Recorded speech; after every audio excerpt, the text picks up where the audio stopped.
Saludos amigos, en estos momentos estamos continuando con la discusión que surgió sobre la identidad de los hijos de Dios en el capítulo 6 de Génesis, y en el que en una mención anterior habíamos dicho que el contexto nos habla acerca de que se estaban refiriendo única y exclusivamente a seres humanos.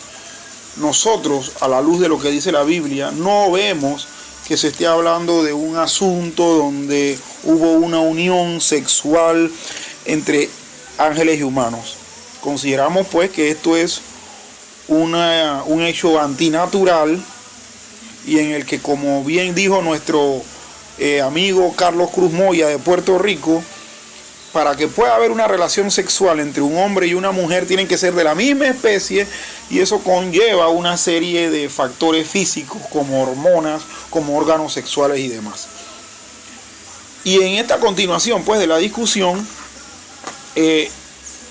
quisiera pues hablar en este momento sobre la identidad de los gigantes de Génesis 6.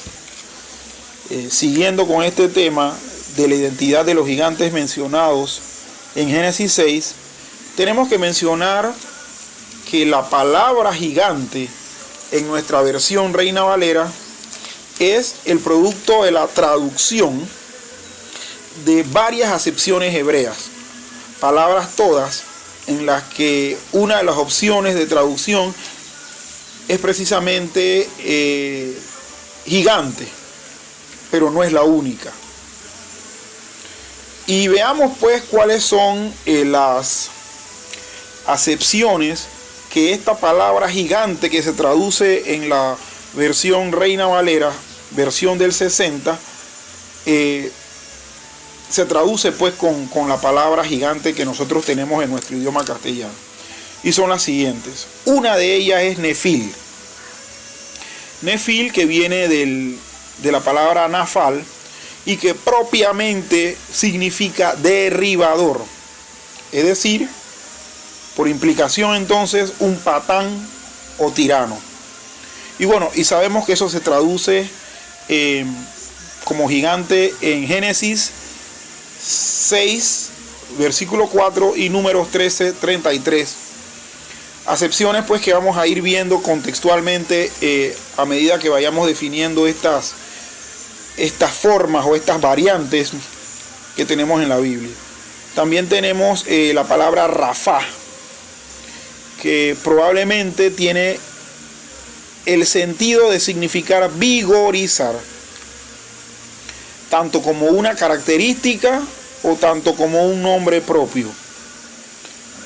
Es más, hubo dos israelitas con este nombre, pero vamos a encontrar, hablando precisamente de lo que es la característica de vigorizar, que en Deuteronomio 2, 11, 20, Deuteronomio 3, 11 y 13, y en Primera de Crónicas 20, versículos 4, 6 y 8, se usa la traducción gigante, pero con la acepción de la palabra hebrea Rafa, al igual que en Segunda de Samuel, capítulo 21, versículos 16, 18, 20 y 22. Y por último tenemos la palabra Gibor, que es un intensivo de lo mismo que significa Geber. Por lo tanto, Geber significa poder, fuerza. Por lo tanto, el intensivo tiene que ver con poderoso. Entonces, por implicación, vamos a ver que se refiere a un guerrero, a un tirano, y puede significar o puede traducirse como esforzado, esfuerzo, fuerte, gigante, grande, de gran valor, hombre poderoso, valentía, valeroso, valiente, valor, varones de guerra y vigoroso. Y esta acepción, Gibor, se encuentra en Job 16:14, Salmos 19:5 e Isaías 42:13 y Jeremías 20:11. Vamos a ir pues explicando cada una de ellas y viendo el contexto, porque precisamente una de las cosas que yo he aprendido en este caminar cristiano y en la capacitación que Dios me ha permitido tener, que cuando uno va a estudiar la Biblia, uno la estudia en su contexto. Sacar un pasaje o un término o una idea de su contexto es un pretexto. Eso es un axioma hermenéutico. Entonces vamos a ver cada una de estas acepciones en su respectivo contexto en el cual se menciona. Porque así es que podemos ver la significación correcta, exacta o más precisa de lo que significa pues el término en sí. Bien, nosotros habíamos dicho que una de las acepciones de gigante en la Biblia es la palabra nefil, que significa derribador, y esta se encuentra en Génesis capítulo 6 versículo 4, y vamos a leerlo. Creo que es un pasaje archiconocido, pero vamos a leerlo de todos modos para hacer docencia y ver lo que es el contexto del mismo. Dice el versículo 4 del capítulo 6 de Génesis: había gigantes en la tierra en aquellos días. Y también después que se llegaron los hijos de Dios a las hijas de los hombres y les engendraron hijos. Estos fueron los valientes que desde la antigüedad fueron varones de renombre. Antes de ver el contexto, quisiera nada más examinar un poquito brevemente lo que este versículo 6 dice. Había gigantes en la tierra. Cuando se refiere a la tierra, se refiere a, obviamente, al lugar donde se estaban concentrando los hombres. Nosotros creemos que la humanidad no se había disperso lo suficiente. Posiblemente había un lugar geográfico exclusivo donde había pues una concentración de la humanidad. Había un área específica para eso. Entonces, en esa tierra, los hombres, había muchos de estos hombres que eran gigantes. Pero dice que estos gigantes estaban en la tierra en aquellos días en la que se menciona este pasaje, y también después que los hijos de Dios se llegaron a las hijas de los hombres y les engendraron hijos. ¿Dónde podemos nosotros enfocar esto? Bueno, podemos enfocarlo en el momento histórico del capítulo 6, que es cuando se habla acerca de la maldad de los hombres, y en el pasaje donde dice que vio Dios que la maldad de los hombres era mucha en la tierra y que todo designio de los pensamientos del corazón de ellos era de continuo solamente el mal. En ese momento existen gigantes, pero también dice que posteriormente, al allegarse o al copular los hijos de Dios con las hijas de los hombres. Entonces todo esto lo vamos a ver precisamente antes del diluvio. Hay muchos que arguyen cuando leen esto y dicen que había gigantes en aquellos días y también después. Se refieren a eventos posteriores al diluvio. Y nosotros vamos a ver que la unión física, sexual, entre los hijos de los hombres, entre los hijos de Dios y las hijas de los hombres, fue antes de la construcción del arca. De la construcción del arca de Noé y antes, obviamente, del diluvio. Así que tenemos que enfocar que estos gigantes, cuya plural es Nefilim, se concentra en este espacio de tiempo, un poco posterior a la creación, después del nacimiento de Set, hasta el momento en que empieza el diluvio. Pero viendo un poco el contexto de esto, vamos a ver que este pasaje habla acerca de la maldad de los hombres. Por lo tanto, en el contexto de que es la humanidad la que es mala, la humanidad que lleva a tal grado una maldad, de tal manera que Dios la ve y Dios se cansa de haberlos creado y se arrepiente de haberlos hecho, es donde entonces vemos que hay necesaria y únicamente seres humanos. De la misma manera, vamos a encontrar que esta palabra Nefil se usa precisamente en un pasaje de la Biblia adicional al Génesis 6:4, que es Números capítulo 13, versículos 33. Números 13, versículo 33, que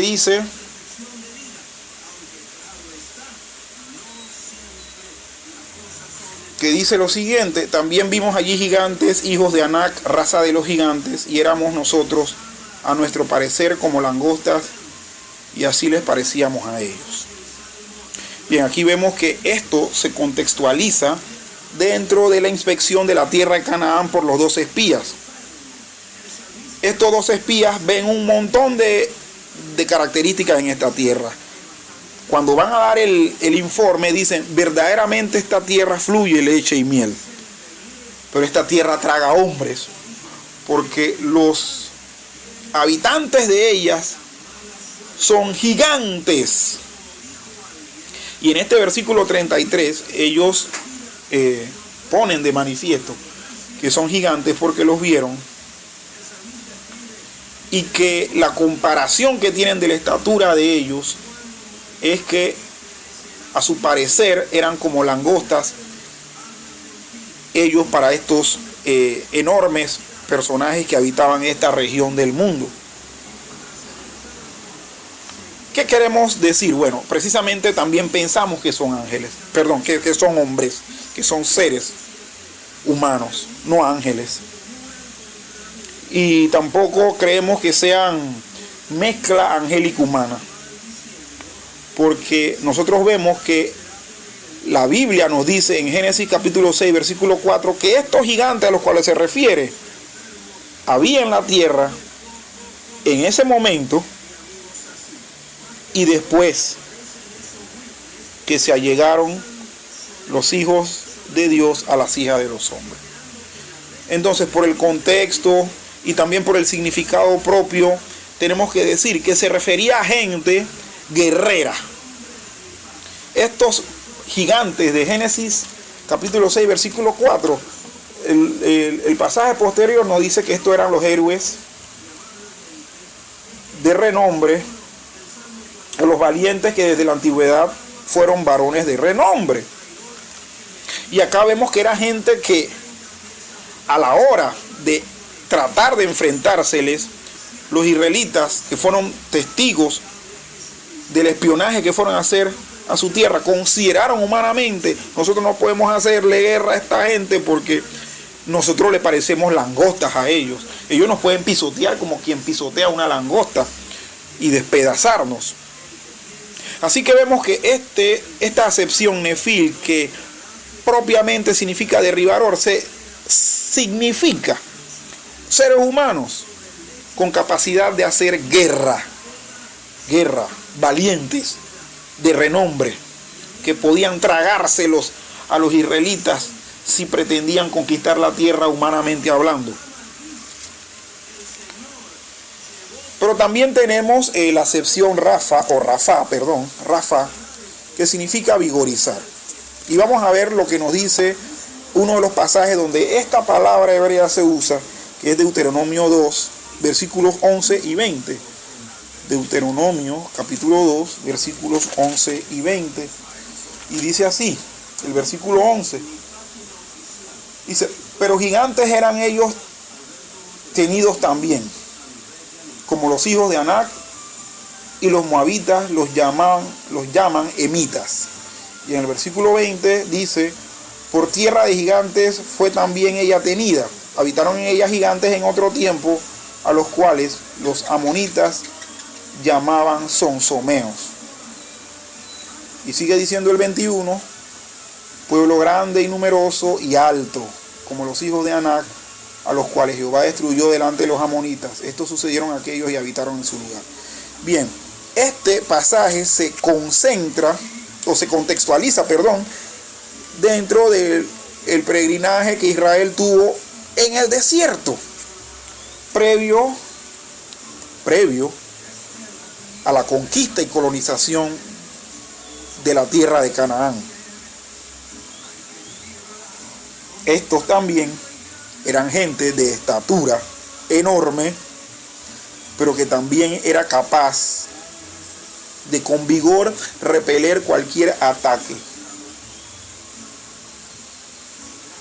Y por eso es que vemos que este pasaje nos dice que ellos eran como los hijos de Anac. Eran como los hijos de Anac que vieron a aquellos espías antes de entrar a la tierra de Canaán. También tenemos aquí en Deuteronomio capítulo 3, versículos 11 y 13, lo siguiente, dice así: porque únicamente Og, rey de Basán, había quedado del resto de gigantes. Su cama, una cama de hierro, no está en Rabá de los hijos de Amón. La longitud de ella es de 9 codos y su anchura de 4 codos, según el codo de un hombre. Y el 13 dice: y el resto de Galaad y todo Basán, del reino de Og, toda la tierra de Argob, que se llamaba la tierra de los gigantes, lo di a la media tribu de Manasés. Bueno, eran precisamente gente también que en el momento de la conquista tenía una estatura física descomunal en comparación al resto de la humanidad, en comparación a los hijos de Israel que estaban penetrando en esa tierra, y cuyo rey Og de Basán era un hombre que tenía una cama de dimensiones enormes también. Pero este era un líder, un caudillo, un guerrero, que por sus dimensiones físicas también era tenido como gigante y como hombre valeroso y como hombre temido. Esta misma palabra Rafá también la vemos nosotros en Segunda de Samuel, capítulo 21, versículos 16, 18, 20 y 22. Y vamos a leerlo de manera más corrida. Dice así: e Isbi Benob, uno de los descendientes de los gigantes, cuya lanza pesaba 300 ciclos de bronce, y quien estaba ceñido con la espada nueva, trató de matar a David. Mas Abisai, hijo de Sarbia, llegó en su ayuda e hirió al filisteo y lo mató. Entonces los hombres de David le juraron diciendo: nunca más de aquí en adelante saldrás con nosotros a la batalla, no sea que apagues la lámpara de Israel. Otra segunda guerra hubo después en Gob contra los filisteos. Entonces Sibecai Usatita mató a Saf, quien era uno de los descendientes de los gigantes. Hubo otra vez guerra en Gob contra los filisteos, en la cual el Naán, hijo de Yaare Oregim de Belén, mató a Goliat Geteo, el asta cuya lanza era como un rodillo de telar. Después hubo otra guerra en Gad, donde había un hombre de gran estatura, el cual tenía 12 dedos en las manos y otros 12 en los pies, 24 por todos, y también era descendiente de los gigantes. Este pasaje se está refiriendo a aquellos gigantes filisteos que hicieron guerra contra Israel en el tiempo del reinado de David y que fueron vencidos por David y por sus hombres.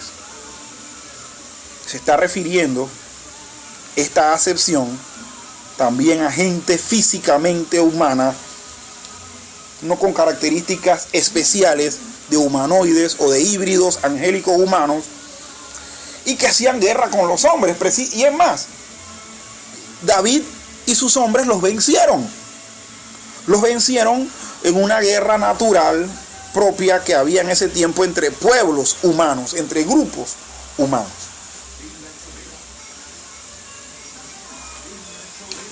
Y también tenemos la acepción Gibor, que significa poderoso y por implicación guerrero o tirano. Guerrero o tirano. Y vemos que esta palabra aparece en el libro de Job, un libro de categoría y género sapiencial, que está escrito en poesía, y que en este pasaje vamos a ver a quién alude esto. Job capítulo 16, versículo 16-14 dice: me quebrantó de quebranto en quebranto, corrió contra mí como un gigante. ¿Pero a quién se está refiriendo Job? Job se está refiriendo a Dios, porque en este versículo, en este capítulo 16, Job se queja contra Dios. Job se queja contra Dios, tanto así que dice que muchas veces he oído cosas como estas: consoladores molestos sois todos vosotros. ¿Tendrán fin las palabras vacías?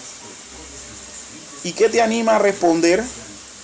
También yo podría hablar como vosotros, si vuestra alma estuviera en lugar de la mía. Yo podría hilvanar contra vosotros palabras, sobre vosotros mover mi cabeza, pero yo os alentaría con mis palabras, y la consolación de mis labios apaciguaría vuestro dolor. Si hablo, mi dolor no cesa, y si dejo de hablar, no se aparta de mí. Pero ahora tú me has fatigado, has asolado toda mi compañía. Tú me has llenado de arrugas, testigo es mi flacura, que se levanta contra mí para testificar en mi rostro. Su furor me despedazó y me ha sido contrario. Crujió sus dientes contra mí aguzó sus ojos mi enemigo. Abrieron contra mí su boca, hirieron mis mejillas con afrenta, contra mí se juntaron todos. Me ha entregado Dios al mentiroso, y en las manos de los impíos me hizo caer. Próspero estaba y me desmenuzó, me arrebató por la cerviz y me despedazó, y me puso por blanco suyo. Me rodearon sus flecheros, partió mis riñones y no perdonó, mi hiel derramó por tierra. Me quebrantó de quebranto en quebranto, corrió contra mí como un gigante. La pregunta es, Job se está quejando desde el inicio, pareciera que estuviera hablando con otras personas, obviamente, a lo mejor refiriéndose a sus visitantes, porque no los consuela, pero cuando se refiere a Dios, dice que Dios lo desmenuzó, lo ha llenado de arrugas. Se levantó contra él para testificar en su rostro. Y el versículo 14 que estamos examinando dice: me quebrantó de quebranto en quebranto, corrió contra mí como un gigante. Precisamente, Dios se levanta contra, según lo que dice Job en su queja, se levanta como un guerrero o como un tirano poderoso para afrentarle. Entonces vemos que este pasaje, esta acepción Gibor, se usa de una manera muy poética para dar a entender la forma en la que sentía Job que Dios se le estaba oponiendo. También en el Salmo 19, que también pertenece a el tipo de literatura sapiensal, dice 19:5,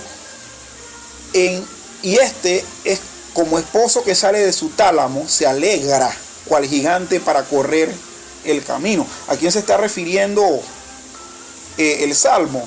Bueno, este Salmo se está refiriendo precisamente al sol, porque si leemos, miren lo que dice el versículo 1 al 5.